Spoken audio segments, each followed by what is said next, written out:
us where you are. Goodbye.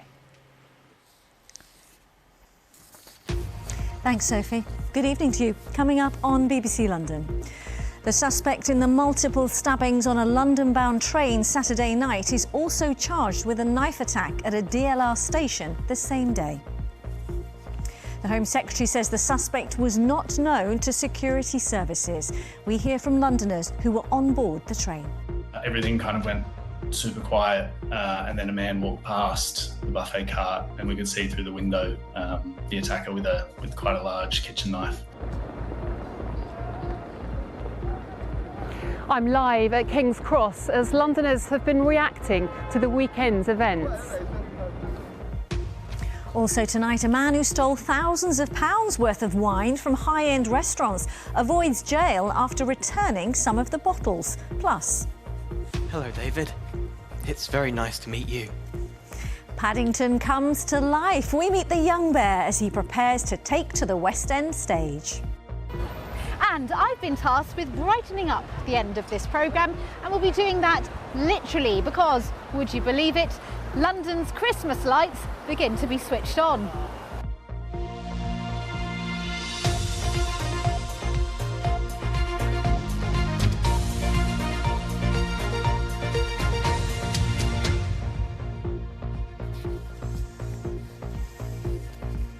Hello and a very warm welcome to the programme. More now on that knife attack on a train on Saturday evening in which 11 people were injured, including one staff member who tried to protect passengers still in a critical but stable condition.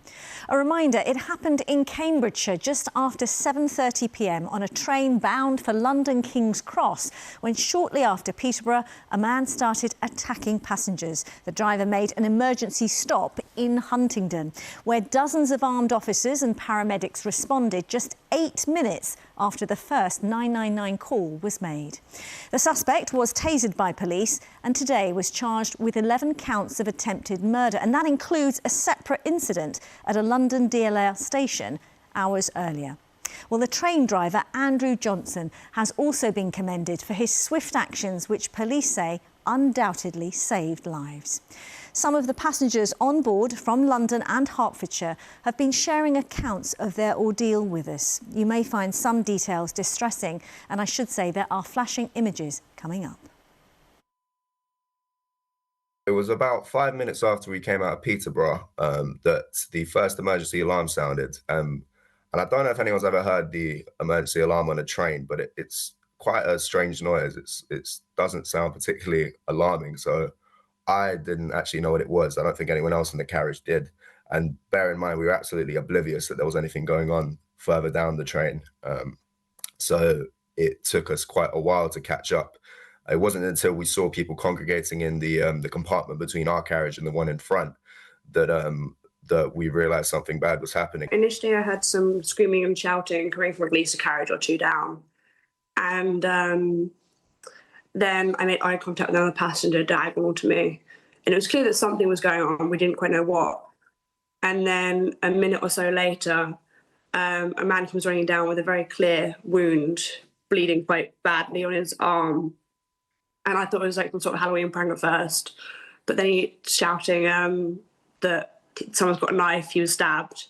We were in the buffet cart. 10 of us kind of were jammed in there. The door shut after there was one man that was at the front of the door who actually kind of left the buffet cart in an attempt to kind of confront the attacker. And that's when the door shut. Everything kind of went super quiet. And then a man walked past the buffet cart and we could see through the window the attacker with quite a large kitchen knife. Eventually the train kind of stopped. And I thought it was actually in the middle of nowhere. And then I thought it was Stevenage, but it ended up being Huntingdon. Everyone's kind of running off. And then I get off the train and I'm thinking, okay, they're coming off from the far end of the train, which is my right-hand side. So I thought that he might be there still. So I'm looking to my right and I just see 20 people and around 20 people in pure panic. There's 3 people severely bleeding and one guy's holding his stomach and there's blood coming down his stomach, down his leg, and he's just going, help, help, I'm being stabbed. Some distressing accounts from passengers in different carriages on board Saturday's London-bound train. Well, how have commuters travelling in and out of the capital today been feeling? We can join my colleague Victoria, who's at King's Cross, for us this evening. Hi, Vic.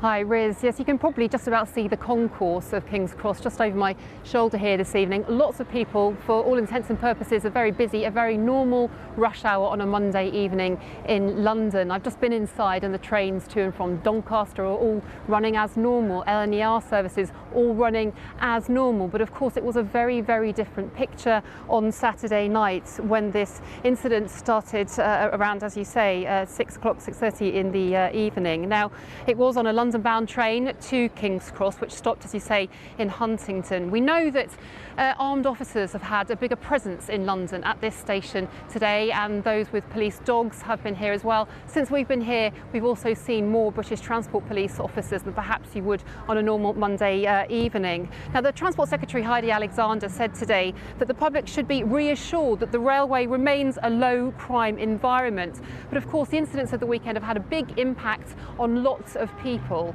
Here's our transport correspondent, Tom Edwards. On patrol this morning with officers on the tube, there was an increased presence across London's transport network to reassure passengers.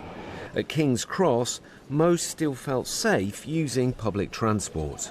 You never know where, things are going to happen, so... Do you think that things could be done to improve safety on public transport? Yep, you could do. I think there should be more... they do have cameras, they should have more security on there, to be fair. More staff? More staff, yeah. You've just got to get on with it. You've just got to be a bit more aware of what's going on around you. In the main, do you feel safe on public transport then? Yeah. What about safety? There's been attacks and that. Yeah, do right. you feel safe on a train? I would say yes, just for myself, because when I'm on board the train, I feel a lot of staff is on board. My journey today was perfectly safe with staff available at all times. I guess you can only control yourself, We're going to get somebody to come over and help you straight away. Transport operators and the emergency services do train for events similar to what happened in Huntingdon. One area that has concerned unions in the past is staffing levels. The attack took place on an intercity LNER train. They're relatively well crewed compared to commuter trains, which can just have a driver. Although there are now calls for safety to be looked at again. I hope this results in a broader review of security, the need for more BTP, the need for more security from the rail companies themselves, because I think it's a fundamental issue when people are feeling so unnerved by the possibilities of being trapped on a train with someone who's causing violence. The authorities want to emphasise that public transport and areas like this are low-crime environments. The CCTV, an entry and exit to some extent, is controlled. For every 1 million journeys, there are 20 or so crimes. Despite that, the government says it will take proportionate action if necessary. We are investing in improved CCTV in stations, and the Home Office will soon be launching a consultation on more facial recognition technology, which could be deployed in stations as well. So we take the safety of the travelling public incredibly seriously. Any interventions would also have to be practical, says the government. Safety on public transport is again in focus. Tom Edwards, BBC London. Well, more details have emerged today of the suspect in the train stabbing case, 32-year-old Anthony Williams. Let's find out more about this from our Home Affairs correspondent, Sonia Jessup, who joins me now. Sonia, tell us more what we found out today. Yeah, Anthony Williams has been charged with a number of offences, including 11 counts of attempted murder. Now, 10 of those relate to that attack on the train in Cambridgeshire, and one relates to an incident just hours earlier in East London at Pontoon Dock station on the DLR at 1:45 in the morning on Saturday. It's understood a man suffered facial injuries after being attacked with a knife. Cambridgeshire police are also reviewing 3 further incidents in Peterborough to see whether they could be related. Now, a 14-year-old boy was attacked, suffered minor injuries with a knife on Friday evening. Police say they attended, but the suspect wasn't there. They couldn't find him. Now, a short time later, a man was seen with a knife at a barber shop in Peterborough, but police say they didn't attend because it wasn't reported to them for a couple of hours. On Saturday morning, the man was back at the barber shop. This time the police did attend, but again, they couldn't find the suspect. Cambridgeshire police say they have referred themselves to the police watchdog, the IPC, as is standard. And these incidents have been discussed at length in the Commons this evening, haven't they? That's right. And the Shadow Home Secretary, Chris Philp, asked the Home Secretary, Shabana Mahmood, if police in London had known the identity of the suspect, Anthony Williams, and if so, whether they passed that information, whether they communicated it to Cambridgeshire police. He said he wanted to know if there were opportunities which could have prevented what happened. So tonight, many questions remain about what happened, that attack on the train itself, the lead up to those events, and of course, what authorities knew and when.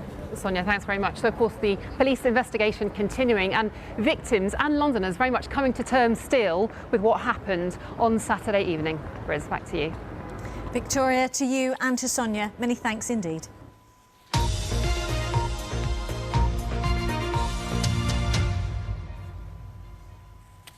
Turning to other news now, and a pedicab driver who stole more than £30,000 worth of wine from high-end restaurants in London has avoided jail after he returned some of the missing bottles. Frankie McCamley was at the Old Bailey and can explain.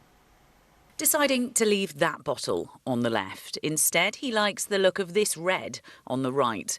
Julio Cabola spent so much time stealing his haul, he was selective about the wine he took, before hiding 72 bottles in a wheelie bin, then grabbing another on his way out. Outside, he loaded them onto his pedicab. In total, he stole £24,000 worth of wine on 3 separate break-ins at the Piazza Italia restaurants near to Bank Station. Here, on another visit a week later, Cabola takes 3 bottles of wine worth around £700 as well as £55 in cash. And this, another attempt a week after that. But when an alarm sounded, he left with nothing. The 61-year-old also targeted Comptoir Cafe and Wine in Mayfair the month before, taking around £6,000 worth of stock as well as £200 from the till, and the Oliveto restaurant in Belgravia twice, where he took cash from the till and, you guessed it, more wine. At this moment, it's midnight 43. OK, I'm arresting you on suspicion of burglary. Cabola was arrested on Cornhill, just metres from Piazza Italiano. Asked in a police interview what he intended to do with the stolen wine, he responded, "Wine is to drink, no?" After pleading guilty to all of the offences here at the Old Bailey earlier this month, Cabola said he wanted to return most of the wine he had taken. The judge gave him until now to make good on that promise. Well, today the court heard 32 bottles were being returned that were worth around £6,500. The judge then handed him a 20-month suspended sentence. He'll also be ordered to pay compensation for the damage he caused at the restaurants and the rest of the wine and the cash that hasn't been recovered. He was acting like he's been in a shopping centre and basically picking the wines for his taste. One of his victims isn't impressed with the suspended sentence. It's very, very surprising and very shocking to us, and as I mentioned, it gives us a great uncertainty that when he's going to be back and how safe we can operate, how secure we can feel in the future. He says Cabola not only stole irreplaceable wine, but a sense of safety for his staff members, who will be looking over their shoulders now the 61-year-old is free to walk the streets. Frankie McCamley, BBC London. Next, more than 8 years after the Grenfell fire, which claimed the lives of 72 people, the tower is in the process of being taken down. The bereaved parents of a couple who lived on the 23rd floor have told BBC London they want to make sure their loved ones aren't forgotten. Aisha Baksh and cameraman Chris Mantio have been to Italy to hear about Marco and Gloria, who had only recently come to London to start their careers. They were 2 young Italians in love and following their dreams. Gottardi sta cucinando per me. This is Marco Gottardi and Gloria Trevisan in their flat in Grenfell Tower, having moved to London to start their careers as architects.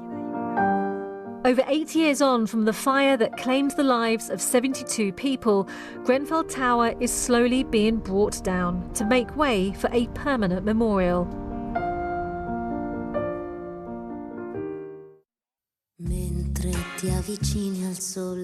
Like so many who suffered loss at Grenfell, Marco and Gloria's loved ones want to ensure they are remembered, and they invited BBC London to northern Italy.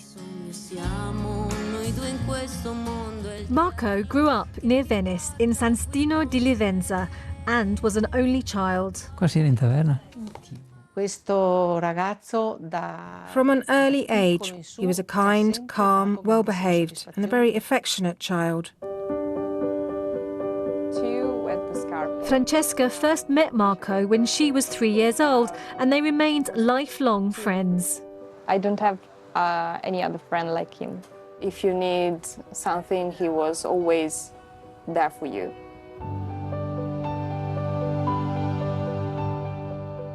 Marco's girlfriend Gloria, meanwhile, lived in the town of Campo San Piero, near Padua, and her parents say she was a loving daughter and close to her family. 6 mesi, 7 mesi. Papà? Io? Fin da piccola, Gloria. Ever since she was young, Gloria was always a very calm child and well-behaved. Family was very important for Gloria. She was close to her brother. They had a good relationship.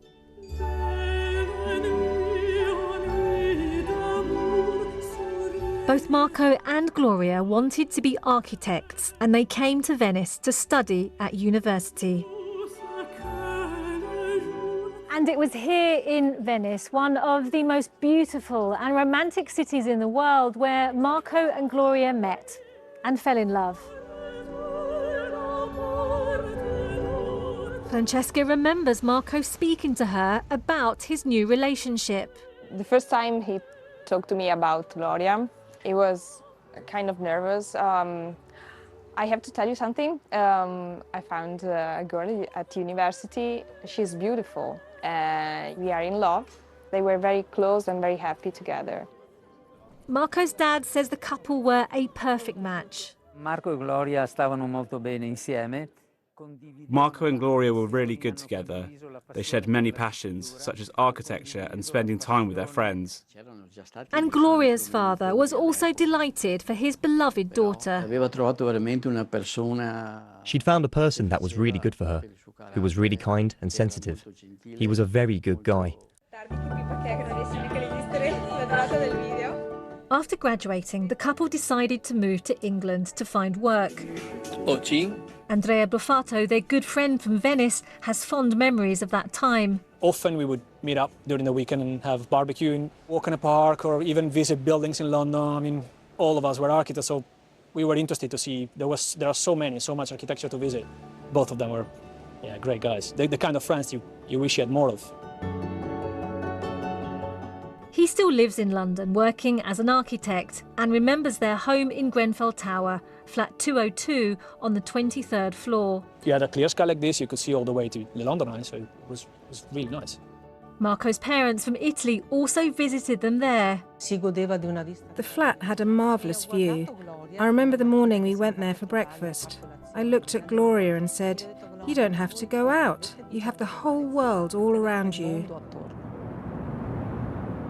Well, on the night of the fire, the top floors of Grenfell Tower proved to be the deadliest. For those who lived on those floors, such as Marco and Gloria, and for others who went higher up to try to escape the fire and in the hope of being rescued. That night, Marco and Gloria took in other residents who needed help and spoke several times on the phone to their parents back in Italy. For days after the fire, they were thought to be missing.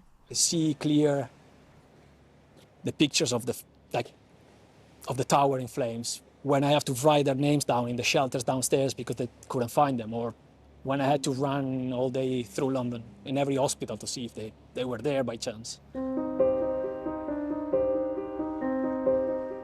Io vivo con la speranza I live with the hope of meeting them again one day and to hug them.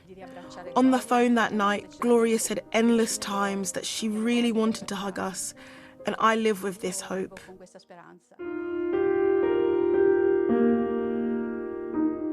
Marco and Gloria were both found in their flat, together, in each other's arms. They'd been living in Grenfell Tower for just 2 months. It was a tragedy for us and for other 70 people. So it was a terrible moment, very shock. Erano due bravi ragazzi che avevano. They were two good people who believed in London. They had clear ideas about what they wanted and about how to make their dreams come true.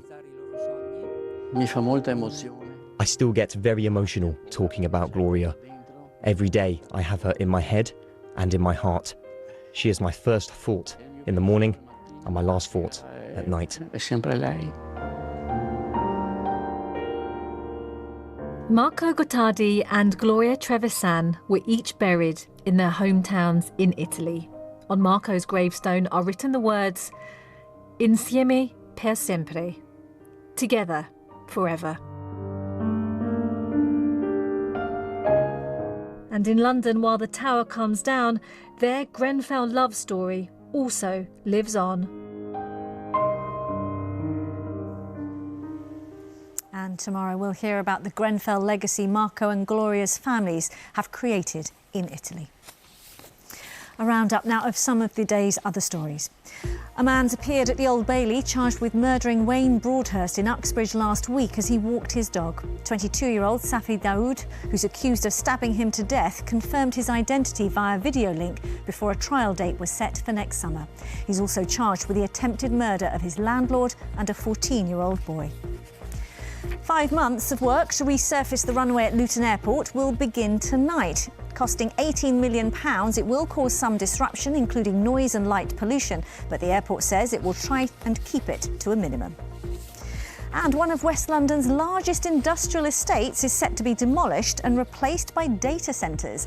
Warehouses and workshops at the Southall Industrial Estate will be replaced by 4 data centre units and office spaces.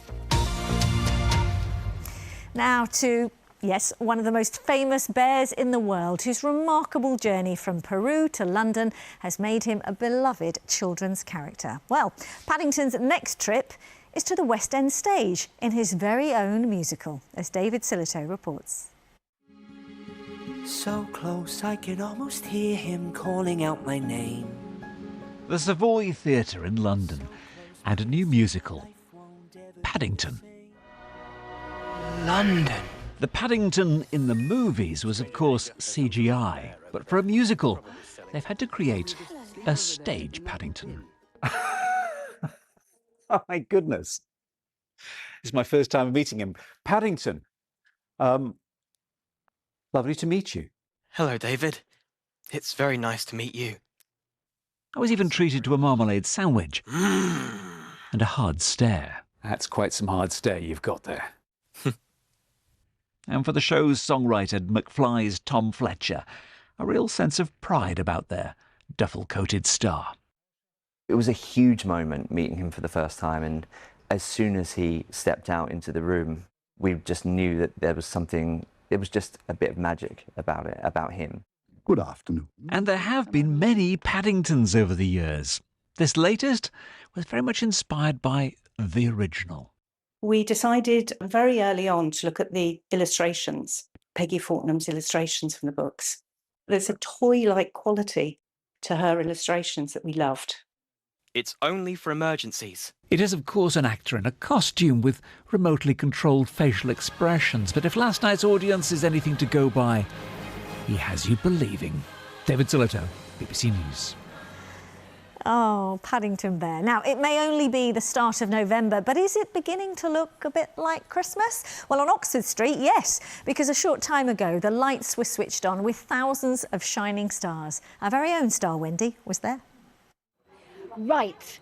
The pumpkins are disintegrating into a slush of snail food. Halloween out of the way, on to the next festival, yes? Christmas is coming, apparently. And whether you are in the too soon camp or you are of the bring it on persuasion. London's festive displays are famous the world over. They're good for business, not to mention the social media grid, and maybe a little LED sparkle is enough to lift our spirits on the darkest days.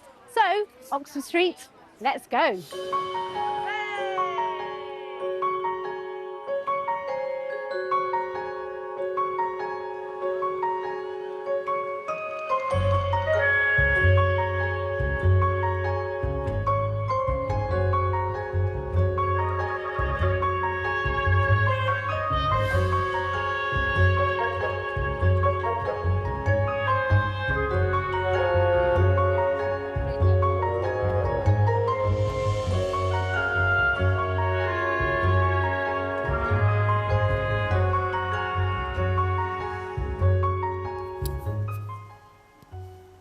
Well, on that note, time for the weather with Kate, who's up on the roof. Hi.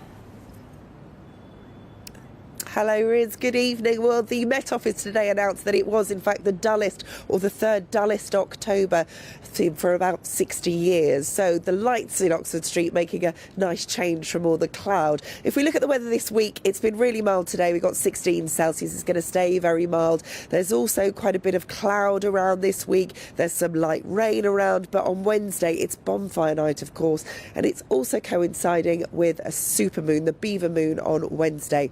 Now, if we look at earlier on today, quite a few isobars out there, so it's been quite blustery. The wind a little bit lighter up here now, but we have had one or two light patchy rain showers. They've been blowing through, and as we head into this evening and overnight tonight, it should be largely dry. And actually, you might just be able to make out the cloud. It is actually quite broken, so we've got some clearer spells. Still fairly breezy as we head through to dawn tomorrow, but it is going to be very mild. Temperatures 11, 12 Celsius, so staying in double figures.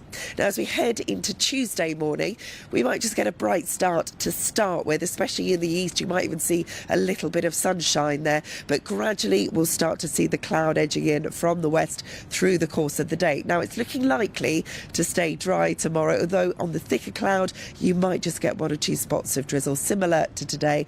The temperature tomorrow, again, we're getting up to 16 Celsius, the mid-teens. It is going to feel very mild. Then as we head overnight Tuesday into Wednesday, we'll see a few more showers coming up from the south. Could get one or two heavier ones in there, but they should remain largely light. It is, however, going to continue to feel like it's going to be quite mild, around 13 Celsius. Now, for Wednesday, we're going to wake up to a cloudy start, but through the course of the day, we'll see the cloud breaking. It's drier and brighter, and by the time we get to Wednesday evening, of course, bonfire night, it is going to be largely dry, with temperatures very mild as well. And as we head through the rest of this week, yes, there's some patchy rain, but the temperature staying in the mid-teens Celsius. Riz. Kate, thanks very much. Save that voice. That's it. Thanks for watching and have a good evening.